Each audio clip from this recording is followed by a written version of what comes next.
Namaste everyone. Welcome to Gurukul Yogashala. I'm Pragati Tyagi and I will be your teacher for philosophy. I'm teaching philosophy here in this session. What is philosophy? If we talk about philosophy is the love for knowledge, the love for wisdom. And yoga philosophy is the love for the knowledge of yoga. So today we're going to discuss what is yoga philosophy. So we're going to start now about how did yoga originate? Where did it come from? So we all know that yoga originated in the ancient India, like thousands and thousands of years back. The text that we have now dates to around 5,000 years back, and it was written by Maharishi Patanjali, who gave us Patanjali Yoga Sutras. These are the concepts of yoga in the form of sutras. Sutras are formulas, equations, or shlokas. Yes, so he gave us sutras for the entire path of yoga. Yes, he wrote a book called Patanjali Yoga Sutra, and that is a Gita, that is a Bible for all of us to understand what yoga is about. Okay, and now Patanjali gave us the sutras. There's Lord Shiva, who is the first yogi who gave us the knowledge of yoga. He gave the knowledge to us through Saptarishis. Sapt means 7 and Rishis means sages. So he gave the knowledge to the sages, and then the sages, they spread into the entire world, sharing their knowledge with all of us. And then those teachers gave the knowledge to their students, and then they gave the knowledge to their students. And through that, we came to this knowledge of yoga that has been bestowed upon us by the gods, by the teachers, by the gurus, by the saints, by the nature. Yes. Now, yoga, what does it mean? The word yoga is derived from a Sanskrit word called yuj.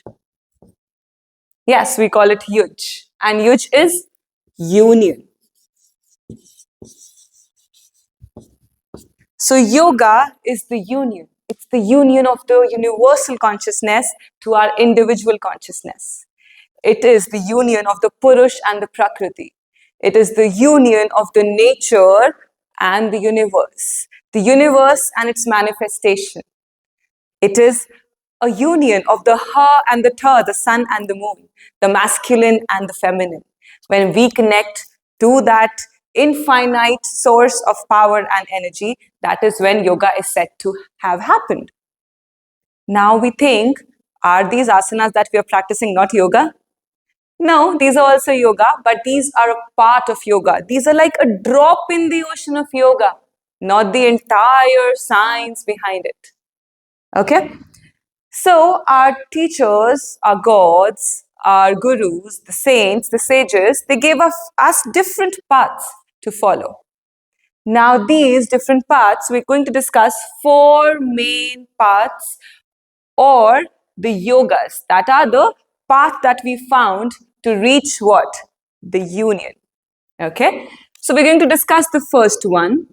The first one is the Bhakti Yoga.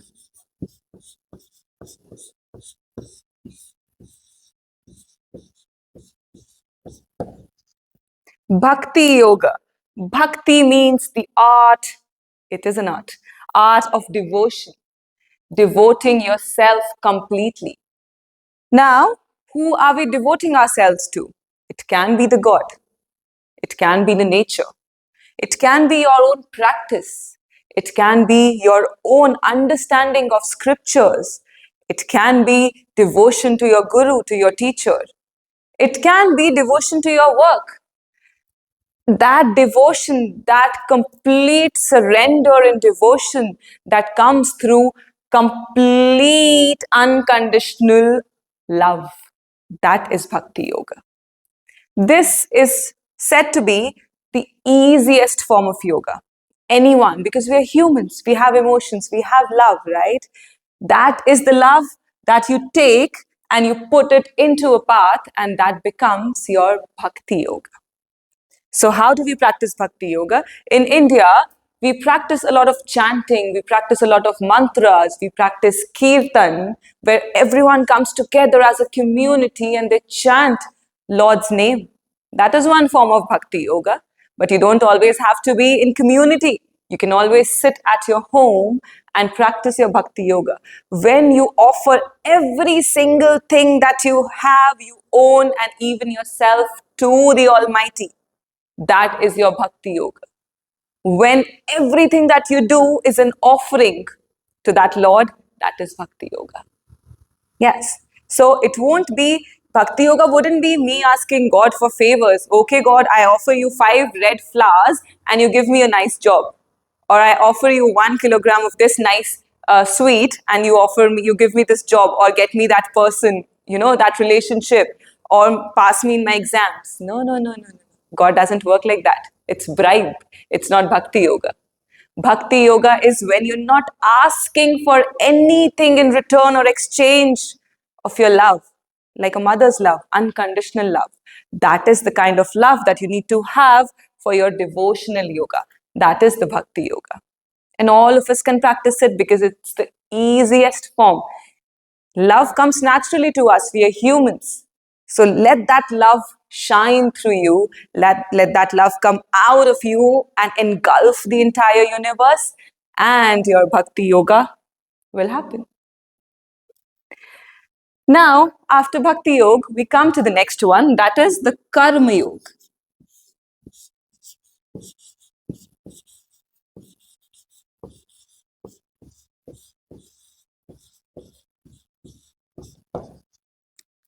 Now, karma means action. Now, how do your action lead you to yoga? How can that be possible? I'm working, I'm writing. Is this yoga? Yes, it is. If I put my 100% excellence into my action, into my skill, that is when yoga is said to have happened. Shri Krishna said, Yogaha karmasu kaushalam. That means 100% excellence in your action and your skill is yoga. Even if I'm writing, I'm writing it with 100% skill that I have, not in comparison to anyone else. Okay? That is my karma. I'm folding my clothes. If I do it with 100% skill, that is my karma. If I'm eating my food, I'm mindfully eating it. I'm not wasting my food. That is my karma. So your karma yoga is said to have happened when you put your effort, complete effort into what you're doing. Right? You are a student. What is your karma? To be present in the class, to understand the class, to be here with an open mind and heart, to see what the teacher is saying, to grasp that wisdom, to understand it, to process it, and then also ask questions of your teacher. Clear your doubts, ask questions, understand, read, study, practice. That would be your karma yoga as a student. I'm working in an office. What is my karma yoga? That I put my skill and action into what I'm doing. That would be my karma yoga. Now, let's say I put my action 100%, but I constantly have this need to get to the result of it. That's not karma yoga. When you're putting your actions, your skill into action 100% without expecting any results or favor out of it, that is when your karma yoga is said to have happened. Without asking for results, without expecting results. Yes, you have to be ambitious. Karma yoga doesn't ask you to not be ambitious. But your actions are not done with an expectation of a result. Let's take an example. I am a student and I'm studying. What is my karma? My karma would be to study, to put all my effort into studying and understanding the subject. I go to my examination, I write my examination. And every time I study with this expectation that I have to score 98% marks. And when I don't get 98% marks, what happens? I get disappointed, right? And that disappointment might lead me, stray me away from the path of yoga, because I know that I'm not getting 98% marks even when I'm putting all of my effort into it. Then what happens? I go astray. I leave my path of yoga. Now what happens? How do I understand that it is the karma? Now I'm studying. I'm not studying for my marks, but I'm studying for the knowledge that I get through the subject. Now it doesn't matter how many marks I get in the exam, but I have an understanding of my subject. I have put my 100% that I could put in that time duration. If I don't understand it fully, I have the entire life to learn it again and again. I can go on and on and on with learning. Learning is a never ending process. So, my karma is what? To understand the concept, to read the concept, to grasp it, to imbibe it in me, and also to clear my doubts if I have any. So, if I'm appearing for any exam, it is not with an intention or an aim to get this much percentage or to become the topper of the class. No, it would be because this is my karma. I have done a certain course, I've studied, and I'm just appearing for exam to see how much I know, how much I've grasped. And then if I need that, I need to learn more, I can study again, I can study more. So that is your karma. Without the expectation of the result, you're still putting in all the effort. That is your karma yoga. As students, remember, when you do your 200 hours, your 300 hours, this is what you have to do, your karma yoga. Now, the next form of yoga is the Gan Yoga.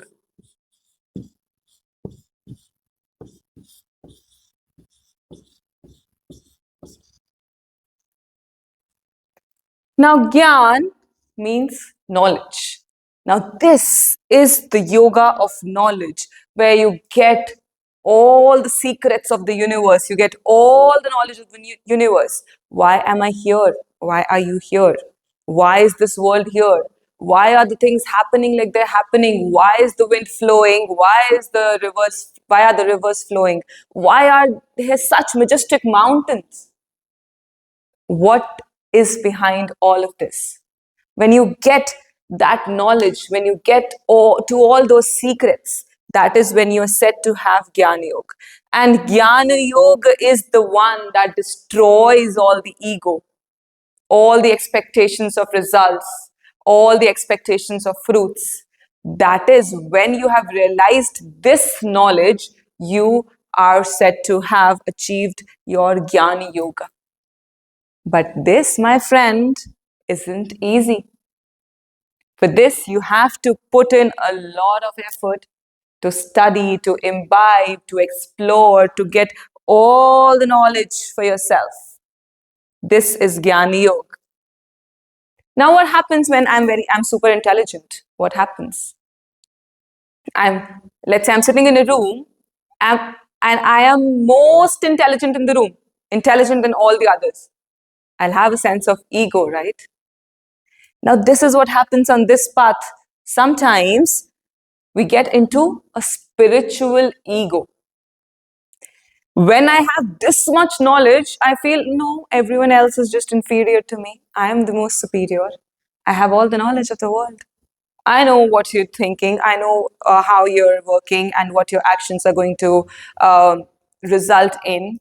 I know all of this. I know the knowledge of the universe, the knowledge of the rivers, the knowledge of the winds blowing. I'm just superior like that. And that is when the path, the stage that you're at, you get dropped from it because the spiritual ego has come. You have that ego that you connect it with yourself. You're identifying with this, and this has become your identification. But yoga is what? Yoga is union. It's not separation, not segregation, and you're segregating yourself from everything around. So this path is a little difficult, but it is for the intellectuals. If you feel you've got the right mind, if you feel that, yes, I am ready to grasp all the knowledge that the universe has to offer without being egoistic about it, without just bragging about it, this is your yoga. Gyan Yoga, the yoga of knowledge. Shri Krishna also talks about Gan Yoga in Bhagawat Geeta. So this is the yoga of the intelligent, of the wise, of the intellectuals. Now I've been talking about yoga, but the yoga that we practice every day, where is that? Yes, we're going to talk about it. So I told you, right, that the yoga that we are practicing, the asanas, they are a drop in the entire ocean of yoga. I have still made it a bigger dot. It's still a smaller dot. The asanas, yes. So now the next one that we're talking about is the Raj Yoga. Raj in Hindi and Sanskrit means royal. It is the royal form of yoga. So what is Raj Yoga? Raj Yoga again is not asanas. Raj Yoga is again the union of your individual to that universe. So you combine your Atma and the universal Paramatma. You combine your consciousness to the universal consciousness. And that happens through your own practice, by controlling your mind, by working with your body, by working with your prana, with the energy in the body. All of these combine together, and that is when Raja Yoga is said to have happened. Now, Maharishi Patanjali, a sage who was in India 5,000 years ago, gave us a definition of Raja Yoga. It is what? It says, yogas, chitta, vritti, nirodha.